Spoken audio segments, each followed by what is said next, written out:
നോക്കി എപ്പോഴും നമുക്ക് ജീവിതത്തിൽ തരുന്ന ഒരു ഫീലുണ്ട്. യാത്രകൾ, നമ്മൾ പുതുമയുള്ള ജനങ്ങളെ കണ്ടുമുട്ടുന്നു, പുതിയ പുതിയ അന്തരീക്ഷങ്ങൾ, അറ്റ്മോസ്ഫിയർ, നമ്മളുടെ യാത്രകൾ, അതിന് ഒരു പ്രത്യേക ഫീൽ ഞാൻ എന്നും ആഗ്രഹിച്ചിട്ടുണ്ട്.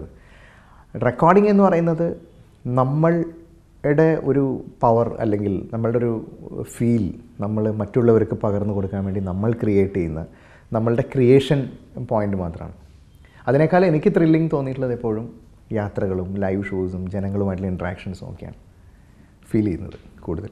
സാറ്റിസ്ഫൈഡ് ആണ് ലൈഫിൽ. കാരണം ഞാനിപ്പോൾ എൻ്റെ 5ാമത്തെ വർഷത്തിൽ ഞാൻ വന്ന് നിൽക്കുമ്പോൾ ഈ 5ാമത്തെ വർഷം ഞാൻ നിൽക്കുന്നത് എൻ്റെ ലൈഫിലത്തെ ഇമാജിൻ ചെയ്യാൻ പറ്റാത്ത വലിയൊരു പ്രോജക്റ്റുമായിട്ടാണ്. ലാലിസം എന്ന് പറയുന്ന ഒരു പ്രോജക്റ്റ്.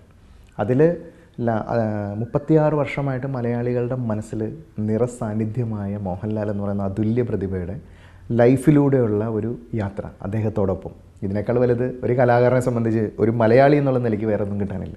കോംപ്രമൈസ് എന്ന് പറയുന്നത് ഒരിക്കലുമില്ല. എല്ലാം ഒരു ഡിബൈറ്റിൽ നിന്നല്ല. നമ്മളല്ലല്ലോ പെർഫെക്റ്റ് ആയിട്ടുള്ള വ്യക്തികളല്ല നമ്മൾ. നമ്മളുടെ കാഴ്ചപ്പാടുകൾ മാത്രമാണ് ശരിയെങ്കിൽ നമ്മൾ മാത്രം മതി എല്ലാം ചെയ്യാനായിട്ട്. ഡയറക്ടർ ഉണ്ടാവും, സിനിമയുടെ ടെക്നീഷ്യന്മാരുണ്ടാവും, ലിറിക്സ് റൈറ്റേഴ്സ് ഉണ്ടാവും, ആക്ടേഴ്സ് ഉണ്ടാവും. എല്ലാവരും കൂടുന്നൊരു കൂട്ടായ്മയാണ് സിനിമ. അപ്പോൾ എന്ത് കാര്യം ചെയ്യുമ്പോഴും ഒരു ഡിസ്കഷൻ വരും, അതിനകത്ത് നല്ല ഒപ്പീനിയൻസ് വരും, ചില നെഗറ്റീവ് തോട്ട്സ് വരും, ചില വളരെ പോസിറ്റീവായിട്ടുള്ള തോട്ട്സ് വരും. അതിൽ നിന്നെല്ലാമാണ് നല്ലതുകൾ ഉണ്ടാകുന്നത്. അപ്പോൾ അതുകൊണ്ട് അതിനെക്കുറിച്ച് നമ്മൾ അങ്ങനത്തെ തർക്കങ്ങളൊന്നും മോശമായ ഒരു അവസ്ഥയിലേക്ക് എത്തേണ്ട ഒരു അവസ്ഥ എനിക്കുണ്ടായിട്ടില്ല. എനിക്ക് നല്ലത് മാത്രമേ ഉണ്ടായിട്ടുള്ളൂ. പാടുന്ന ആൾക്കാരെ ശ്രദ്ധിച്ചിരുന്ന കാലഘട്ടമായിരുന്നു ഒരു പീരീഡ് വരെ. എനിക്ക് തോന്നുന്നൊരു 5 years ബാക്ക് വരെ, അല്ലെങ്കിൽ ഒരു 7 years ബാക്ക് വരെയൊക്കെ.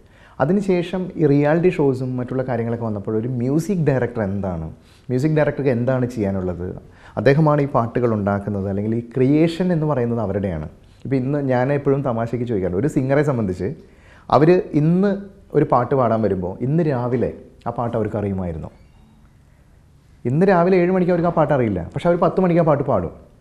പക്ഷേ മ്യൂസിക് ഡയറക്ടറെ സംബന്ധിച്ച് ഒരു 3 മാസം മുന്നോ 4 മാസം മുന്നോ, ചിലപ്പോൾ ഒരു വർഷം മുന്നോ. ഞാനിപ്പോൾ ഒരു സിനിമയുടെ കമ്പോസിങ്ങിലായിട്ട് 1.5 വർഷമായി.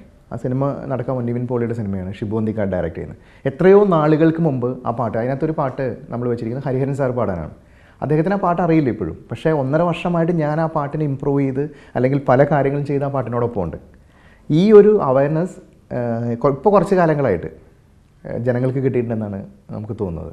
റിയാലിറ്റി ഷോ എന്ന് പറയുന്ന പാട്ടുകാരെക്കുറിച്ചല്ല, റിയാലിറ്റി ഷോയെക്കുറിച്ച് പറയുകയാണെങ്കിൽ എനിക്ക് അതിനോടാണ് കൂടുതൽ അഭിപ്രായമുള്ളത്. കാരണം എൻ്റെയൊക്കെ ചെറുപ്പത്തിൽ, അല്ലെങ്കിൽ ഞാൻ എൻ്റെ മ്യൂസിക് പഠനം ബാംഗ്ലൂരിൽ പൂർത്തിയാകുമ്പോഴാണ് ആദ്യമായിട്ട് ഒരു മ്യൂസിക് റിയാലിറ്റി ഷോ ഉണ്ടാകുന്നത്. ആ സമയത്താണ് ഉണ്ടാകുന്നത്, അറൗണ്ട് 2006 സമയത്താണ് ഉണ്ടാകുന്നത്. അതുവരെ നമുക്ക് ഗന്ധർവ സംഗീതം പോലത്തെ പ്രോഗ്രാമുകളൊക്കെ ഉണ്ടായിരുന്നു നേരത്തെ ചെറിയ രീതിയിൽ. പക്ഷേ എന്നിരുന്നാലും നമുക്ക് ഒരു ടാലൻറ്റ്, പണ്ടൊക്കെ നമ്മൾ പറഞ്ഞിട്ടുണ്ട്, ഞങ്ങളുടെ വീടിൻ്റെ അടുത്ത് ഒരാളുണ്ട് യേശുദാസിനെ പോലെ പാടും എന്നൊക്കെ പറഞ്ഞിട്ട്. പക്ഷേ എന്താ ചെയ്യുക, അവസരങ്ങളില്ല, അല്ലെങ്കിൽ വേറെ ആരും പൊക്കിക്കൊണ്ടുവരാനില്ല എന്നൊക്കെ പറഞ്ഞിട്ടുള്ള ജനങ്ങളുടെ പരാതിയും പരിഭവങ്ങൾക്കും കഴിവുള്ളവർക്ക് ഇന്ന് നിങ്ങളുടെ കഴിവ് തെളിയിക്കണമെങ്കിൽ അവസരങ്ങളുണ്ട്. അതിനെല്ലാ മീഡിയകളും അതിനുള്ള അവസരങ്ങൾ ഒരുക്കുന്നുണ്ട്. ടാലൻറ്റഡ് ആണെങ്കിൽ, ജീവിതത്തിൽ വലിയ അംബീഷൻ ഉണ്ടെങ്കിൽ, നമുക്ക് എന്തെങ്കിലും ആയിത്തീരണമെന്ന് ഉറച്ച വിശ്വാസം ഉണ്ടെങ്കിൽ നമുക്ക് ആയിത്തീരാൻ പറ്റും. അതായിരുന്നില്ല ഒരു 10 വർഷം മുമ്പത്തെ അവസ്ഥ. പക്ഷെ ഇന്ന് അത് മാറി. അപ്പോൾ അതിലൂടെ വന്നു വിൻ ചെയ്യുന്ന ആൾക്കാരുണ്ട്, പക്ഷെ പിന്നെ അവരെക്കുറിച്ച് നമ്മളൊന്നും കേൾക്കുന്നില്ല. അതിൻ്റെ കാരണം എന്ന് പറയുന്നത്, ആ ഒരു ഷോയിലേക്ക് വരുമ്പോൾ ആ ഷോയ്ക്ക് വേണ്ടിയിട്ടുള്ള ഡെഡിക്കേഷൻ ആകരുത്, നമ്മുടെ ഫ്യൂച്ചർ കാണാൻ പറ്റണം. നാളെ നമ്മൾ എന്തായി തീരണം, നാളെ ഞാൻ എന്തായിരിക്കും, എങ്ങനെയൊക്കെ ആയിരിക്കണം എൻ്റെ കരിയർ ഡിസൈൻ ചെയ്യേണ്ടതെന്നുള്ളത് ഓരോരുത്തർക്കും വ്യക്തമായ കാഴ്ചപ്പാടാണ്. ആ കാഴ്ചപ്പാടിലൂടെ വന്നതുകൊണ്ടാണ് ഞാൻ ഇന്ന് ഇങ്ങനത്തെ ഒരു പ്രോജക്റ്റ്, അല്ലെങ്കിൽ ലാലിസം പോലത്തെ ഒരു പ്രോജക്റ്റിലേക്ക് എത്തി നിൽക്കാനുള്ള എന്നെ ഈശ്വരൻ സഹായിച്ചത്. അതുപോലെ ഓരോ വ്യക്തികൾക്കും അവരുടേതായ സാഹചര്യങ്ങൾ വെച്ചിട്ട് അവർ ആ തോട്ട്സ് ഡെവലപ്പ് ചെയ്ത് മുന്നോട്ട് പോകണം. ഇതാണ്. ഇതില്ലാത്തത് കൊണ്ടാണ് ഈ പറഞ്ഞ പോലെ സിംഗേഴ്സിനെയും മറ്റുള്ളവരെ അല്ലെങ്കിൽ വരുന്നവരെ നമ്മൾ അറിയാതെ പോകുന്നത്. നമുക്ക് ഒരുപാട് കുറേ കാലഘട്ടങ്ങൾക്ക് മുമ്പ് ഒരു 10 മ്യൂസിക് ഡയറക്ടേഴ്സ് ആയിരിക്കാൻ ലൈവായിട്ട് സിനിമകൾ ചെയ്തുകൊണ്ടിരുന്നത്. ഏതൊരു കാലഘട്ടം എടുത്ത് നോക്കിയുള്ളൂ, ഈ 10 മ്യൂസിക് ഡയറക്ടേഴ്സ് തന്നെയാണ് ലൈവായിട്ട് ഉണ്ടാവുള്ളൂ. അല്ലെങ്കിൽ അത് കാരണം സ്ഥായിയായിട്ടുള്ളത് ആ ഡെഡിക്കേഷനുള്ള ആൾക്കാർ മാത്രമായിരിക്കും. അതിനപ്പുറത്തേക്കുള്ളത് ഞാൻ പറഞ്ഞില്ലേ, ഒരു ത്രില്ല് തോന്നി വന്നു, എന്തൊക്കെയോ ചെയ്തു, നമ്മൾ പിന്നെ നാളെ കുറിച്ച് ചിന്തിക്കുന്നില്ല. നാളെ എന്താകുമെന്ന് നമ്മൾ ചിന്തിക്കുമ്പോഴാണ് നമ്മളിവിടെ ഉണ്ടാവുള്ളൂ. നാളെ ഇവിടെ എന്തോ ആയിക്കോട്ടെ എന്ന് വിചാരിച്ചു കഴിഞ്ഞാൽ നമുക്ക് നാളെ ഒരു ഫ്യൂച്ചർ ഉണ്ടാകില്ല. അപ്പോൾ ആ ഫ്യൂച്ചറിനെ കുറിച്ച് ചിന്തിക്കുന്നവർക്ക് ഒരു സ്ഥാനം എന്തായാലും ഉണ്ടാവും. കാരണം ഫ്യൂച്ചറിനെ കുറിച്ച് ചിന്തിക്കുമ്പോൾ നമുക്ക് ഡെഡിക്കേഷൻ വരും. ഡെഡിക്കേഷൻ വരുമ്പോൾ ടാലൻ്റ് ഉണ്ടെങ്കിൽ ആ ടാലൻ്റ് അംഗീകരിക്കപ്പെടും ഉറപ്പായിട്ടും. എന്നെ സംബന്ധിച്ച് എൻ്റെ ഗ്രാഫ് ഓരോ വർഷം കഴിയും തോറും ഒരു കലാകാരൻ എന്നുള്ള നിലയ്ക്ക് ഗ്രാഫിലേക്ക് പുറകോട്ട് തിരിഞ്ഞു നോക്കുമ്പോൾ അത് ഏത് തരത്തിലാണെങ്കിലും ഒരു പടി മുകളിലേക്ക് എന്നല്ലാതെ താഴത്തേക്ക് പോയൊരവസ്ഥ ഈ കഴിഞ്ഞ 5 വർഷത്തിനുള്ളിൽ എൻ്റെ ജീവിതത്തിൽ വന്നിട്ടില്ല. അല്ലെങ്കിൽ എൻ്റെ കരിയർ സ്റ്റാർട്ട് ചെയ്യുന്നത് 2007-ലാണ്. ഞാൻ ആദ്യമായി അഡ്വർടൈസ്മെൻറ്റ് മ്യൂസിക്സ് ചെയ്ത് തുടങ്ങി. ആദ്യത്തെ വർഷം ചെയ്തത്, രണ്ടാമത്തെ വർഷം ചെയ്തത്, മൂന്നാമത്തെ വർഷം, അങ്ങനെ ഓരോ ഗ്രാഫ് നോക്കുമ്പോൾ അത് എത്തി നിൽക്കുന്നത് നല്ല ലെവലിൽ തന്നെയാണ്. അതുകൊണ്ട് എനിക്ക് നിരാശകളില്ല. കാരണം ഞാൻ ഫ്യൂച്ചറിനെ കുറിച്ച് എൻ്റേതായ കാഴ്ചപ്പാടുകളുണ്ട് എനിക്ക്. അത് ആ വഴിക്കാണ് ഞാൻ പോകുന്നത്. ലക്ഷ്യങ്ങൾ എന്ന് പറയുന്ന കാലഘട്ടങ്ങൾക്കനുസരിച്ച് നമ്മൾ അപ്ഡേറ്റ് ചെയ്തുകൊണ്ടേയിരിക്കണം. ഈ അപ്ഡേഷൻ എന്ന് പറയുന്നത് ഒരു എപ്പോഴും നമ്മളെ ഭരിച്ചുകൊണ്ടിരിക്കുന്ന ഇമോഷനായിരിക്കണം. അല്ലാതെ ഈഗോ എന്ന് പറയുന്നത് അല്ല ഫ്യൂച്ചറിലേക്ക് നമുക്ക് വേണ്ടത്.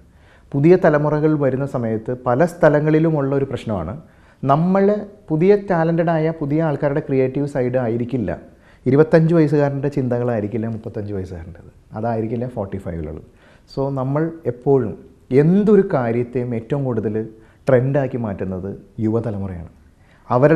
അവരിലേക്ക് മനസ്സെത്താനും അവരിലേക്ക് ചിന്തകളെത്താനുള്ള ഒരു അപ്ഡേഷൻ നമ്മളുടെ ജീവിതത്തിൽ എപ്പോഴും ഫോളോ ചെയ്യാൻ പറ്റിയാൽ, ടെക്നോളജി പരമായിട്ടായാലും ലോകത്ത് എന്ത് സംഭവിക്കുന്നു എന്നുള്ള രീതിയിൽ നമ്മൾ സംഗീതത്തിൻ്റെ കാര്യത്തിൽ നമ്മൾ എന്ത് ചെയ്യാൻ പറ്റും, എങ്ങനെ ചെയ്യാൻ പറ്റും, എൻ്റെ കുറവ് ഇതാണ് എന്ന് അക്സെപ്റ്റ് ചെയ്യാൻ പറ്റുമ്പോൾ നമുക്ക് സക്സസ് ഉണ്ട്.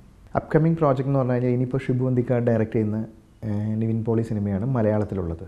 അത് കഴിഞ്ഞ് പിന്നെ ലാലിസാണുള്ളത്. പിന്നെ എൻ്റെ ഓൺ സ്ക്രിപ്റ്റിൽ രാജേഷ് നായർ ഡയറക്റ്റ് ചെയ്യുന്ന ഒരു സിനിമ ചെയ്യുന്നുണ്ട് നമ്മൾ. അതോടൊപ്പം തന്നെ തെലുങ്കിൽ ഒരു 3 പടം ചെയ്യുന്നുണ്ട്. തെലുങ്ക് ചെയ്യുന്നുണ്ട്, തമിഴ് ചെയ്യുന്നുണ്ട്, ഈ വർഷം ഒരു കന്നഡ ചെയ്യുന്നുണ്ട്, ഒരു ബംഗാളി ഡയറക്ടറുടെ ഒരു ഹിന്ദി ഫിലിം ചെയ്യുന്നുണ്ട്. ഇങ്ങനെയാണ് സിനിമകളിപ്പോൾ. എഴുത്തിനോടുള്ള താല്പര്യം സംഗീതത്തിനേക്കാൾ മുമ്പ് തന്നെ ഉണ്ടെന്ന് പറയും. കാരണം എഴുത്ത്, വായന ഒക്കെ ഒരു ഹാബിറ്റായിട്ടുണ്ടായിരുന്നു.